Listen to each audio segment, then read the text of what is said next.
Hey, I'm Elijah. I'm Jeanne. Welcome to Generation Gap. Today's topic is happiness. Ooh, that's a good topic. It is a good topic. I got some questions about happiness. We'll go through them. So, what does happiness mean to you?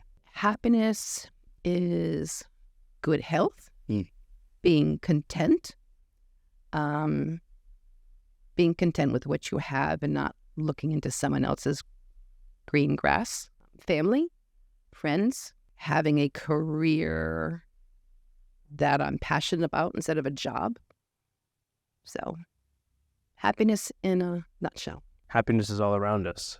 I would say happiness for me is moments of content and being surrounded by the people that you love and appreciate. That's happiness to me. That is happiness to me. This is happiness to me. Podcasting with my grandma, my bubby. I'm actually very happy about this, even though I wouldn't have done this before.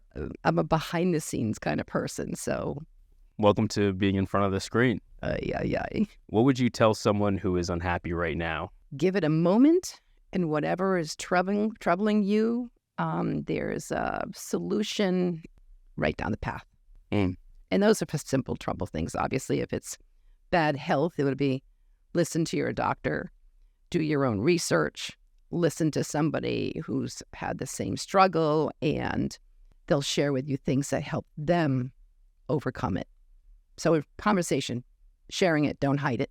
I agree with that. I think it's very important to have a conversation and speak it into reality, because sometimes you realize that your sadness, or if you're unhappy, it can be really fixed by saying it out loud to somebody else and learning from other people who've been through the same thing. And even though I hate when people say it's going to get better, that's like the worst thing you could say to somebody who's unhappy. But it's true. It's true. Happiness, I don't think there's like a general, like a capital H happiness. Like, I don't think there's that pure bliss out there that people kind of, I feel like, are searching for.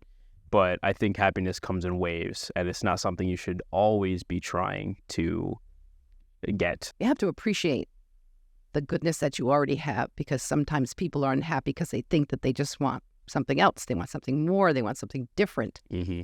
And then later on, hindsight shows them that they had exactly what they needed at that time. Yeah. I think wishes that you send out there come to you when you're ready to receive them. I agree completely. Do you remember the time you were sad one day and I said to you, jump up and down, jump up and down 10 times. That's how you read somewhere. Yeah. That if you jump up and down, it shifts your body chemistry, It's like exercising a little bit. I guess it did help. It made me feel... Endorphins or whatever that is. But it worked because, first of all, you were laughing because you thought I was insane. Crazy. Yeah. There goes my crazy bubby again. No, it did work for a moment. I think getting you out of the mindset of being unhappy is like a big part of it. If you're stuck in the endless cycle of I'm unhappy, right, you're never gonna be happy if you keep focusing on the sad stuff. What's one simple thing that always makes you happy? Sunshine. Sunshine, warm day, being anywhere near the water. So that's 3 things. 3 things. Hey, if it's a beach day, it's one thing. That's true. So beach day with family. Can I add that too? Yeah, you can. Beach day with family. That's still one thing. That's the best thing. That is the best thing. I do love beach day with the family. You get to sit down on the beach and watch all of us play in the water. You take a lot of pictures. And hang out with Vivian. Yes, that is our youngest cousin. Well, my youngest cousin, your youngest grandchild. Right. She gets through. She gets through with the water quicker than you fish. Yeah, you guys are fish. We never leave the water. We're always in it. I think that's like one thing that will make me happy is kayaking and just hanging out in the water with the family for sure. Another thing that brings me happiness is, I don't know, conversations with people. I really like. That's why I wanted to start this. It's just a consistent conversation with somebody once a week. Right. I really like learning about people and getting to know them, and I don't know, just getting outside of my own head brings me joy and happiness. Getting outside of your own head is important. Yeah. because we can think too much. So, oh my God, Right. yeah, seriously. Just think too much. And sometimes you just got to put it on the shelf. Put it on the shelf and ignore it for a little bit. Maybe come back to it later. Exactly. Maybe reread that book, but just put it on the shelf for a little Just bit. for a little while, take a break. And taking breaks is like a really good way to give you a new perspective on something that you've been dealing with for a little bit, which I really like. How has the idea of happiness changed as you've grown older? When you're younger, you're thinking of things of track the path of your life. Like I knew it was important to own a home, and I knew it was important to have a good budget. Although I'm told that I'm just a little bit too generous, so I end up I get a little extra money, and next thing you know, I want to do something for the kids or the grandchildren, or in some instances, strangers. Yeah. It changes because you. I used to be you still have shoes. I used to have like a million pairs of shoes, and I used to be more of a clothes horse. And now I find out that you really only wear one or two or maybe three pairs over and over and over and over again because you go for comfort. Yeah. And then clothes, I like them to be comfortable. So, I just lost a little bit of weight, and my friends who have lost weight are like, okay, you're down 2 sizes, got to buy down Time 2 for new sizes. clothes, And yeah. be like, no, it's more comfortable. I'll go down a size, but I'm not willing to jump into that other, lower size. So maybe not wanting as much in material things, but I do want to travel more. Yeah. I think from the little bit of traveling we have been doing, we're seeing people who are, they're probably 10 or 15 years older than Zadie and myself. And we see how difficult it is for them to get around.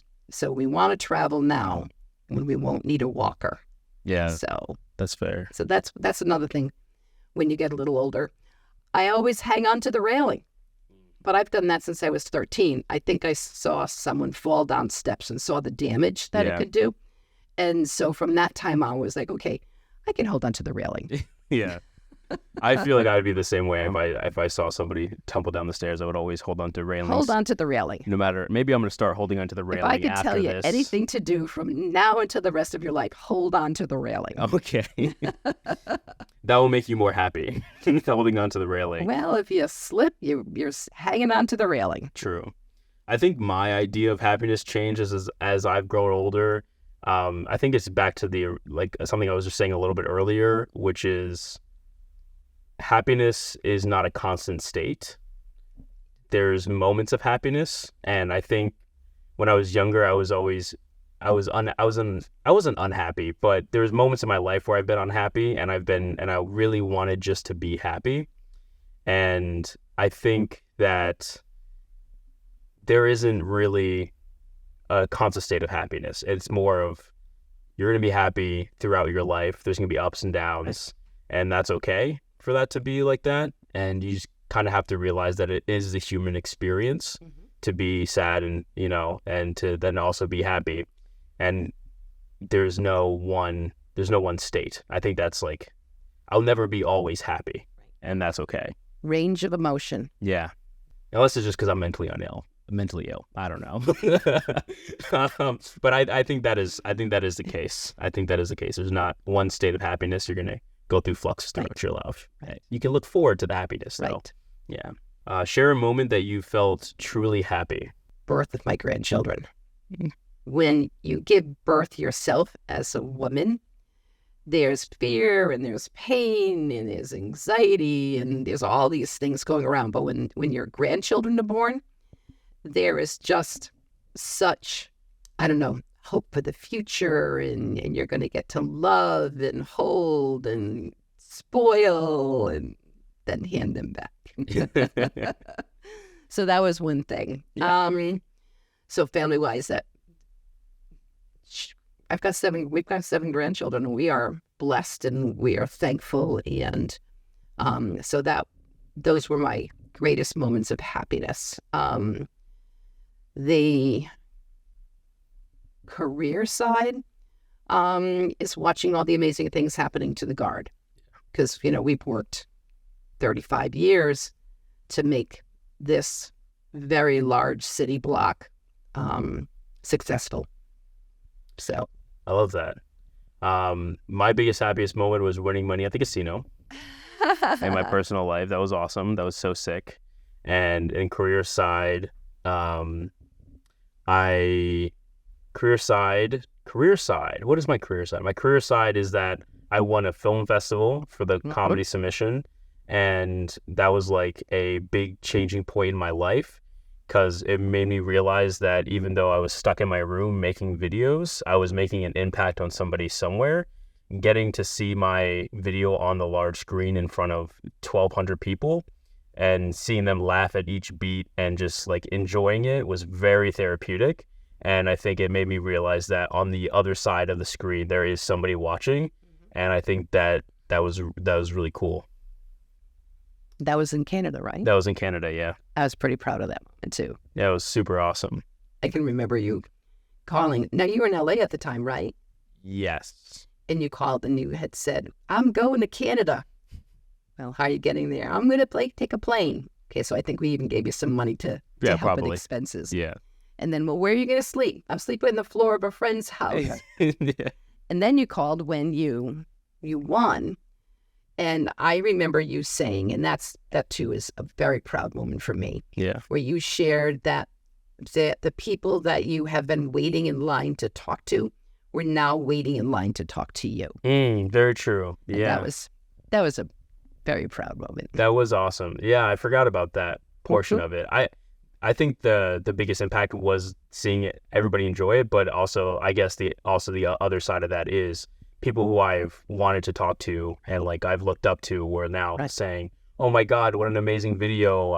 Who are you?" You know, kind of thing. And I got to work with some people. And is that where you met Susie? Susie, yeah. That's how I met Susie through that. So my favorite story about your wonderful short that you did was that you met him, and then he actually wanted to refilm it with you. Yeah, for his channel. With him in it. Yeah. And that was pretty cool. That was cool. He had like 5 million subscribers and I had like 10,000 or something at the time. And you filmed it here in this house in our basement. And I filmed it here, yeah. And where Zadie and I happen to be in California heading to LA to see you, and you're in a plane heading home. Here. Yeah. But we did catch up because you're only here like I was only here for 24 hours, and then we got to see each other in Los Angeles, which was a very happy moment because I don't think you've been out to you. That was the first time you were out in LA. When you were there, When I was there, yeah. Yes, I've been there when Steve's sister graduated from college. Okay, cool. So we were there.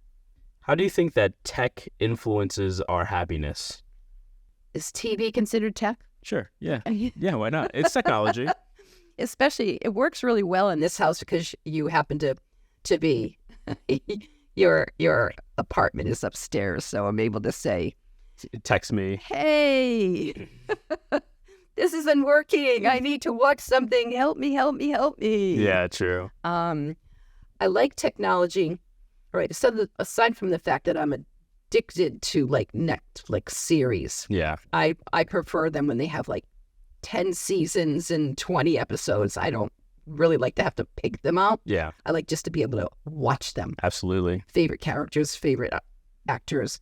But what I like the most about technology, internet, Google, Chrome, is that if you have a question, you can type it out. Yeah. And then you're gonna get it could be as simple as who's that actor, or what's the temperature. I mean, you have this access to the world, access to whatever you want. And as as we get a little older, sometimes there's a pause. There's a pause on where's that word? Yeah. Where's that name? Who was that actor? What was that ingredient in my favorite recipe? Sure, yeah. So you just Google it, and there it is. And boom. Right there. So you think tech is kind of good for our happiness? I think it's good. I think, anything that you overdo is going to cause some kind of issue somewhere. A headache, eye strain, Isolation. Yeah. That's something that can happen. But then when you watch it, like family comes home and we're all, sometimes I'm like, oh my God, we've spent the whole day at the beach. And then you come home and you are all on your phones, your tablets, and but we're all in the same room. We're isolated together. Yeah. Right. Like that game you just played. So I love Monopoly. Jackbox. Your mom loves Monopoly. Yeah. You and Daniel We don't like do Monopoly. not like Monopoly. Yeah. But we make you do it. So now when we get to do a little bit of Monopoly, and then, what's the name of the game? Jackbox. Jackbox. So once again, we have to make sure our phones are charged, and we do this. And it's kind of a cool game. It's connecting. It's a piece of technology that does connect you. Right. I do think there's negative and positive effects on our mental health, or at least our health with technology, especially mental health, I think. But I think the good outweighs the bad in technology. I think that because of the internet, I mean, I've made some of my best friends because of the internet. I've been able to connect and feel less alone because I found people with the same interests that I have. And I think the internet is a great place. Technology is great. I do think it has impact on our mental health from seeing all these people and then comparing ourselves to those people. I think that's kind of a negative thing, but I think the more that you harp on the negative, the more negative you see. Right. So if you can try to harp on the positiveness of it, and with anything, there's positives and negatives with technology. But and the thing is, I think it's happy. And you would know this better. So I was looking for a new phone case for my phone. Sure. And it was one that I want. It's specific, and I can't find it. So I figured, well, let me search for it on social media. And I figured I mentioned that word, and all of a sudden, every other pop-up ad is about, not the one I want, of course. It's a phone case. Right. So if you post something negative, right? Yeah. Or repost it, does that populate? So you get more things that are negative than positive? I think if you interact with negative things, more negative things will pop up on your timeline. Right. That's just the algorithm. It shows that you're you interact with these. Do you need help? That's not good with the one hand. Oh, look at you. Look at me. Learn something new. Yeah, I think the more that you interact with things negatively, the more, or just interact with anything. I mean, that is the whole point of the algorithm, is to get you to stay on longer by hooking you onto something in general. So here's a cool thing with the internet. So yesterday, Zadie and I had to run down to the theater because there was a couple that had emailed him probably a couple months ago. Sure. And they were from Australia. And the husband was related to Walter S. Guard. Who is the Guard Art Center. He was one of the business partners. And somehow he got naming rights. Interesting. And so here they are. They didn't know that they were connected to this theater. So we gave them a tour. It was a 3-hour tour. Wow. We took them throughout the building. They were absolutely delightful. And without the connection through internet, we never would have met them. Yeah. So now, of course, the Guard Theater's 100th anniversary is in 2 years. We hope that they come back. Yeah, me too. So, that'd be awesome. Wouldn't that be great? Yeah, connection I think is the biggest positive impact that tech has had on us. Right. Even though it can divide us at times, but I think connection is something that does bring us happiness, and that if you can find it online, or, if you can't find it offline, try finding it online. Google translation. Google Translation. Yes. Oh, yeah, true. It is so cool. So we are we're in Dubrovnik, and most people speak English. Yeah. But we had been looking for coffee, a cup of coffee. So we end up in the restaurant we had gone to the night before, and we sit down at a table, and there at the next table, there are there's like a family of 4, and they're from Brazil. So other than the smiles and the waves and Zadie pulls out his phone, and he does the Google Translate. Awesome. And we probably spent the next hour and a half.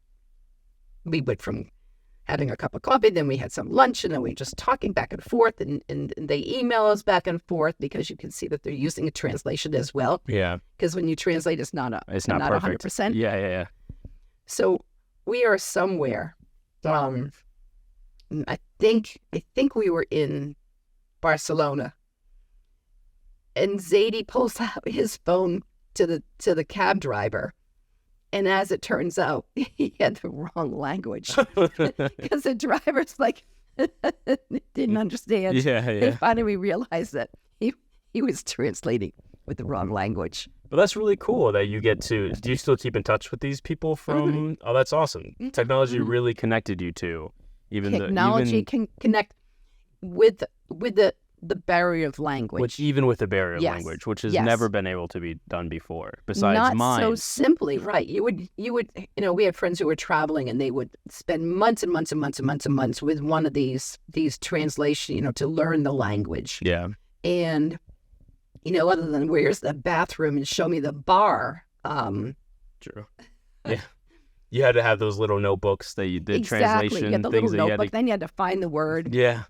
When your Auntie Jory had spent a semester in Spain, she stayed with a family who did not speak English. Yeah. And this was way before, we had the access to the cell phone and everything you needed. So I would be talking to her house mother and with the little book. Yeah. And then finally one day I called up a friend of mine who did speak, Spanish was her first, English was her second. Yeah. And so it opened up a little bit, but two people want to communicate, they can. True. Yeah, I agree. That's awesome. That's really cool. I didn't know that story. What's the funniest joke that you know that always makes you happy? The funniest joke? Yeah, you have any jokes? All right. Well, it's not really a joke, but we were all around the dinner table. Yeah. And somehow we had the, what is that machine with you say? Siri? Siri. Siri. Is it Siri or what do we have on our kitchen Alexa. counter? Alexa. Shut up, Alexa. Hi, Alexa. Be kind to Alexa. She might raise up and destroy us all. So, no. It's like, Alexa, find a poop song. And we spend probably, way too much time around the table asking for one poop song after another. That's very true. And that just makes me laugh because this might not be a joke, but it's kind of it's a moment of happiness. A moment of silliness, yes. Poop songs are very funny. Poop songs, right. Yes, that's good. My favorite joke that always brings me happiness is Mitch Hedberg.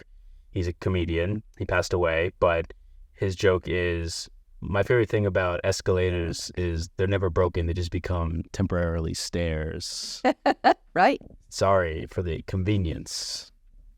Yeah, that's the one that brings me happiness. I don't know. I just like that joke because it's so true. You never out of service because they just become temporarily stairs. Yeah. Yes. Hang on to the railing. Hang on to the railing. Don't forget. What's a common misconception about what brings people happiness? I think people think money brings happiness. Mm. And it sure as heck doesn't hurt. Yeah. But it does not guarantee you happiness. How many times do you hear the story of someone who won the lottery and next thing you know, they're bankrupt and everything that they had before they won, they lost. Yeah. So that's a misconception. I think my misconception is, I think I always harp on this, I guess. I really don't have another tune to sing besides that happiness isn't constant. And I think people think they go on the search for happiness instead of just being content with what they have or where they are in life. And I think content is the new happiness. Oh, content for sure. Content is where it's at. We love being home. Yeah. We don't have a lot of opportunities to just stay home, but when we do, we know how to do nothing. Yes. And that's contentness, baby. And that is content. What do you think the key to your happiness in the future is? Walking more, drinking more water, pausing more from being connected to the theater pretty much 24/7. Yeah. With a phone. My phone's like a little computer. True. And you can reach me at any time. Anytime. Yeah. And people do.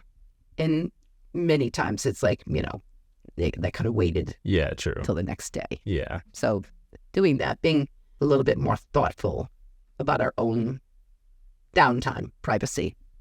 I like that. That's good. I think I agree with that. I agree with that completely, especially for you, as I know you so well. I think the key to my happiness in the future is exercising more. Oh, yeah. Because when I started exercising, I've been riding the bike for 20 to 30 minutes a day. Wow. And I've just felt so much better, have so much more energy. And when I don't do that, I just feel awful. Yeah. So I'm trying to get back into that. And I think letting people in, I think I have a tough time doing that. And I like to stay in my own little world, in my own little bubble. But I think connection is something that brings happiness. So especially after this conversation. So right. something I know I'm we going to had work so on. much fun with that first conversation. It was like, oh, I didn't know that story. Yeah. Oh, I didn't know that story. Exactly. And so I don't know, it's cool. I think it's great, and connection is something I'm working on. And I think when we first talked about this, I thought there was going to be, did you ever see that movie, He Said, She Said? No. So you should look it up. It probably came out in the late 80s, early 90s. And they were TV journalists, and they were always had the opposite opinion on something. So I kind of thought that the generational thing would be the opposites, but we tend to be, at this point, just depends on, where the questions go. Yeah. But you find out that, and I think it's important because when you're talking about generations, as you get older, there are people who think that because you're old, you are irrelevant. Yeah. And what they don't understand is that you've just collected a lot of experiences. And so don't discount someone because they happen to have white hair. Yeah. Right. I agree. And that's the interesting thing about this podcast for me, is seeing the differences and seeing the similarities, and realizing just because there's a generation gap between us doesn't make us so different. Right. Not at all. And inside, I'm like 32. I think that's a good place to end our episode on happiness. Extremely immature. Yeah, me too. You love poop jokes. I do. Thanks for listening. If you have any topics that you would like us to talk about, leave a comment in our comment section on YouTube, and we'll see you next time on Generation Gap. Bye now. Bye.